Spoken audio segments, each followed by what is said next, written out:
ኣብ ዝተፈላለዩ ኣህጉራዊ ውድድራት ጉያ እግሪ ተሳቲፉ ድሙቕ ዓወታት ንዘመዝገመ ኦሎምፒካዊ ኣትሌት ሳሙኤል ጸጋይ ኣብ ዴንማርክ ኣብ ዝተኻየደ ውድድር ፍርቂ ማራቶን ተዓዊቱ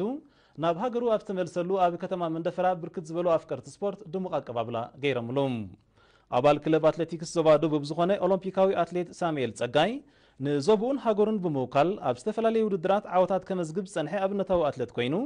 ኣብ ዴንማርክ ኣብ ዝተኻየደ ናይ 21 ኪሎ ሜትር ውድድር ካልኣይ ብምውፃእ ንሃገሩ ወርቂ መዳልያ ዘዕተረ ካብ ብሉጻት ኣትሌታት እዮም።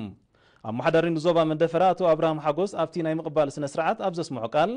ኣትሌት ሳሙኤል ጸጋይ በብግዚኡ ክሓፍሶ ዝጸንሐ ዓወታት ኪኖቲን ውልቁን ንሃገሩን ዘለዎ ክብሪ ነቶም ኣብዚ ዓውዲ እዚ ዝነጥፉ ስፖርታውያን ተስፋን ሞራልን ዝህብ ምዃኑ ገሊፆም። ሓላፊ ኮሚሽን ስፖርት ንዞባ መንደፈራ መምህር ሓድሽ ገብረ ማርያም ብወገኑ መንእሰያት ቅዱስ ቅኒ ሓዲሮም ብተስፋ ልምድዳቶም ብምሕያል ኣሰር ናይዞም ኣብነታውያን ኣትሌታት ብምስዓብ ስሞም